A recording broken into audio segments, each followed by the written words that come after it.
The Lord be with you. A reading from the Holy Gospel according to John.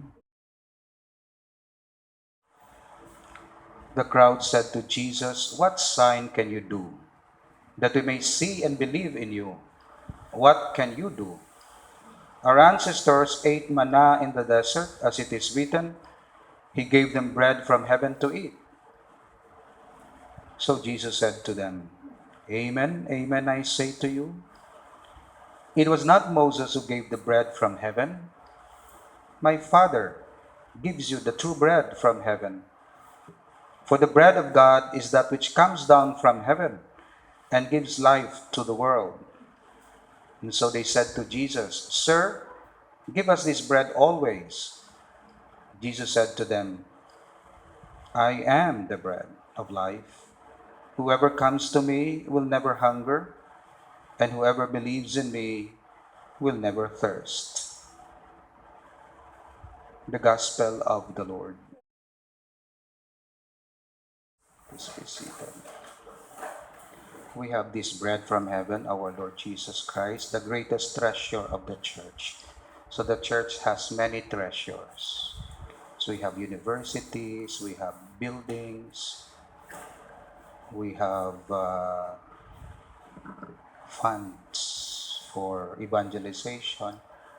But the greatest treasure among the many is the Lord Himself. That's the greatest treasure of the church. Te, kung may gina-deposit ka mo sa inyo baol, tapos si Jesus gibutang yun na, your greatest treasure is the Lord Himself. That's why the greatest treasure of the church is the Holy Eucharist. In fact, nag-revolve ang aton kabuhi sa Eucharist na may parokya tungod may Blessed Sacrament. Nga may baptism para i-prepare ang tao to receive the Eucharist. Nga may liturgy of the Word, kaya i-predispose ang tao to Holy Communion. Nga may pari para mag-celebrate Eucharist. Imagine ninyo kung pari ordinahan, tapos si Jeff ordinahan, tapos hindi siya magmisa. Ano to ano? Pwede. Ngayon hindi siya magkanta. Pero mamisa agad siya. O pwede. Ngayon hindi siya mag-teach. Pero mamisa agad siya. Kaya ginaordinahan ang tao para sa misa. That's why ang hindi makamisa, hindi pag-ordinahan. Example, apa. Siya namin siya mag-drawing. Nga mapuslan niya sa simbahan, ma-drawing sa mga textbook sa catechesis, hindi mo ordinahan. Kaya hindi siya kamisa. O kumpol. Namin siya magkanta, bisan wala siya kabot, pakantahon ta lang, ma-recording lang ta sa simbahan, hindi siya pag-ordinahan. Kaya ang tanan-tanan nga criteria sa isa ka manugpari na makamisa siya. The rest, preparation for the Mass, formation, theology, philosophy, kagiban, ina tungod sa sacrament sang misa. Nga may pastoral council, nga may structure sa simbahan, tungod proteksyonan ining sacraments sa misa. Nga patindugan gid naton church, pwede man kita ka misa sa field, tungod may Blessed Sacrament, si Jesus ara dira. Nga may adoration chapel, kag ginabantayan gid, tungod ara ang treasure. Nga kung kawaton ng hostias, kag gindesecrate, nga gina-close ang simbahan sa obispo, kag i-reconsecrate liwat, tungod na desecrate ang treasure sang church nga mong body ni Christ. So, importante si Kristo because He is the greatest treasure. Kag para sa Katoliko, He is the treasure in the Holy Eucharist. Of course, ang word treasure man. Pero hindi siya maka-compare, lesser ang word. Although si Jesus man na, pero lesser siya ang words compare sa body ni Christ. Kita niyo ang Bible, ginapadala sa inyo. O dalon mo sa balay mo, hindi. To. Pareho man nga word. The word man ni Father, si Jesus man na. In human language, yes. Kasi Jesus in the Eucharist, yes. Pero why mo ni ginabutang niya sa ang Eucharist da pareho sa Bible. Ako nabutang ko malang ni sa shelves ko kag ginaano da basta hindi lang siya ma-desecrate. Okay, pero ang Eucharist hindi ko na siya mabutang dito sa shelves ko, tong ko. Ginabawalan gani bisan ang lay minister magdulong sang hostya sa nagamasakit nga kinahanglan diretsyon na. Hindi naman hapit-hapit. Bakal pa ko sang repolyo. Hindi ka na dahil. Halin ka sa simbahan, bakal ka pa to repolyo, tapos may blessed sacrament ka. Hindi pwede. Naghahambal. Halin sa balay. Diretso sa komunyon sa nagamasakit. Nga mo na, kagtanawon mo ang laws, ang church, kadamo-damo sa mga laws. Pero ang pinakadamo, isa sa pagkinakadamo, Eucharist. Mga laws, liturgical laws, mga kanta, mga Eucharist, mga luhod, mga communion sa dila, communion. Damo-damo mga laws, mga fasting party sa tanan related sa body ni Christ. Why? Because treasure.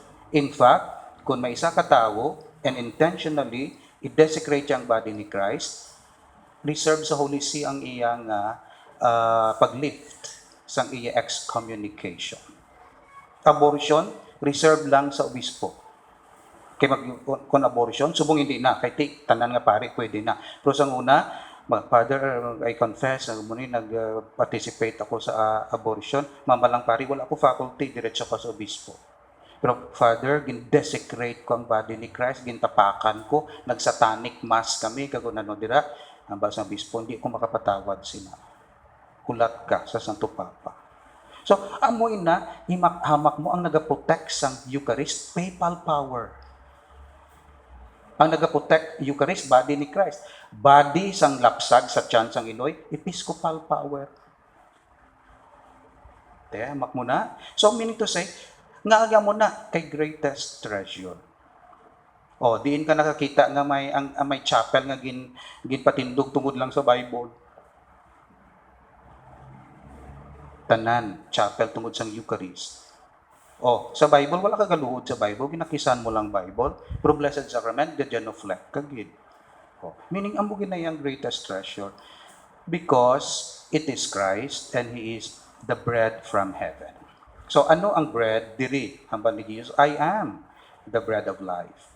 Gingamit siya ang bread for 3 reasons. I don't know kung madumduman ko ng 3. Lagpatan ko lang. Ang unang reason, naging gamit siya nga bread, because bread is ordinary. Meaning to say, ordinary item sa balay. Meaning, you don't have to spend your millions in order to have access to this bread. Imagine ninyo kung nagambal si Christ sang caviar. Atong lang itlog na bala sang Russian, kagamo nang gin-identify. Sino makabakal sang caviar? Manggaranon lang. Pero hambalyan, I am the bread. Wheat, ordinary. Manggaranon imol, available ang bread. In fact, hindi na kamo manugid. Kung naghahalad sa aton hostyas, hindi man mga manggaranon. Hindi na hostyas na bala. May naghatag na da nga mga hostyas, hindi maging manggaranon. Halin sa ila, kinitaan, halin sa ano. So, meaning available. I am the bread. So, meaning to say, hindi kamo kareklamo nga hindi ako makaupod sa inyo kay may access kamo sa akon basta may wheat lang kamo kag may pari. Kay ang pari makahimo sang bread from heaven nga mong Eucharist. Imagine na ninyo kung ginhimo sang simbahan nang himuon nga bread sa misa kinahanglan imported gid halin sa kundiin-diin to. Sino na lang makabakal? Pero ang balsa is an ordinary bread. So that means very common because God wants to make Himself available kag may access kita tanan in the ordinary capacity naton and situation sa life. Manggaranon imol is simply bread kag may access ka na sa kay Jesus. I am the bread from heaven. Kaduha nga reason nga gingamit siya ang picture sa bread because it's universal. Of course, sa aton diri, kanon, staple food naton diri rice. Pero, ti sa tiyempo tula, sa culture nila. Kung dili siguro sa Pilipinas, siguro tinig ang ako kung ano kung anong gamito niya na no. Huwag kay kabalo, huwag kita kabalo no. Do wild ko lang na. Pero kay culture to ya sa Mudiyo, bread din man ang staple food nila mo. So, mean to say, sa ato niya ti rice, ang rice pwede mo na may mo nga bread, may ara da pandesal kag mga ano da. Pero galing ang rice nato yung natigang naton. So, universal. Meaning to say, uh, para sa tanan, available sa tanan, hindi lang available, cheap, barato. Pero kung ma-transform na siya, hindi na siya cheap, kay divine na siya. Pero ang material, barato, and universal. Kung din ka mamagadto, kadto ka to sa Pitugo, magadto ka to sa US, magadto ka sa Siberia, magadto ka sa China, available ang bread. So, available siya. Meaning to say, available ang presence ng Diyos. Basta may pari lang na mag-transform sang wheat, pure wheat ha, sa transubstantiation. So, it's universal. Katatlo, it's indispensable. Butang balon sa paghambal niya, I am the bread of life. Butang balon, kung wala ka mo sina sa inyo budget, hindi makinkompleto ang inyo life. Nga. Bisan wala sudan. Basta may tinigang. Di ba? So, meaning, indispensable item siya sa nourishment, sa body naton. Si Jesus nambal nga, I'm the bread, spiritual namin niya. Indispensable siya sa spiritual. Tagaanta ka mo sa example, nga haboy nila ining bread, kag nagapangita sila sang namit nga sudan. Tanawan ninyo bala, kaboring mana sang katoliko man. Kay gusto nila yan namit nga sudan, entertainment, kag kun ano dira. Mapati sila kay Christ, kun namit, panamit mo bala. Hindi nga bread nga stale, plain, ang iya sabor, kag ano dira. So, mean to say, naghambal si Jesus, I am the bread of life. Kay pinaka-simple, pinaka-wala taste nga klase, pero importante kag indispensable. Meaning, kung si Christ importante indispensable, iban nga mga theories and philosophies, kag iban nga mga sudan kag pagkaon, palatable, namit tanawon, pero dispensable. Meaning say, pwede mo na ma-forgo. Pero ang bread nga si Jesus, hindi mo siya ma-forgo. Kay kung i-forgo mo, magutuman ka, kag hindi ma-sustain ang imo lawas. That's why amo nang meaning sang gingamit siya nga bread. So, it's ordinary, cheap, and therefore may access. It's common, anywhere you go, there's bread. That's why kung mauntat na ang bread kang magtubo ng wheat, wala na misa. Pero I think hindi pagbuot sang Dios nga madula ang wheat sa ibabaw sa ilang kalibutan. Madula lang siguro ang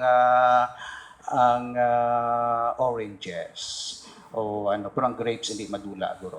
Madula guro ang mais, pero ang wheat hindi guro madula. Kaya nga necessary to sustain sa life. Ako ya theory ko na, pero sa will sang Dios makita mo, hindi niya pag-allow. Madula guro ng ano, amuning mga bagay para sa akon hindi pagdulaon sang Dios kalibutan. Water, kay kinangnanon sa bunyag. Kay kung water, wala sa makasulod sa ginarian niya. Bread, wheat. Kay kung wala wheat, hindi masustain ang tao. Grapes. Kung wala grapes, wala blood nga i-offer ang tao. Wala karnero, okay lang. Pero grapes, no. Hindi pwede kayo doon sa misa. And then oil. Olive oil. Kaya kung wala ini, although pwede niya masubstitute ang oil, wala isang confirmation kung wala ordination. Ining apat. Kandila, pwede pa, wala pa. Crucifix, kahoy, well, pwede wala. Pero ini, bread and wine, hindi ka kamisa. Kamisa. That's why for me, common siya, gin-prepare sang Diyos para anywhere available nga. Hindi ko kamisa kay wala bread. No, available. Hindi ko kamisa kay wala wine. No, available. Available anywhere. Hindi ka maghambal nga wala ka access. Now, lastly, ang problema naton mo ni, kita ya bulahan kay may bread and wine kita. Kag ako ya gamisa, available, pari. Kung wala ka mo ya, kag may maserbi lang, ako ya kakaon ko bread, hindi ka mo ya kakaon. O, kita ninyo subong, kakaon ka mo, pero iban di ka kakaon. Ti ano na, Father, ang ambal mo nga yung the bread from heaven nga, hindi man na available. Nagutuman man ang mga tao da, kay spiritual tungkol sa COVID nga ni. That's why challenge sa aton kung paano naton ma-offer inang bread from heaven sa nagakinahanglan. So, mo nang plano naton sa aton parokya, tubtob matapos ning COVID, kinahanglan may initiative kita, ka-creative kita kung paano ni i-deliver ang bread from heaven no less than the body of Christ sa aton mga tao. Common siya, kay tiara malanda. Universal sa anywhere. Pero indispensable. Kinadispense naton subong. Program ba si Christ? Indispensable. So, ang himuon naton, kinahanglan i-offer natin ng communion din sa aton parishioners. Kung magprolong pa ng COVID, kinahanglan makakomunyon din ang tao. Kaya indispensable ang bread from heaven na mo si Jesus Christ para sa spiritual life. Amen.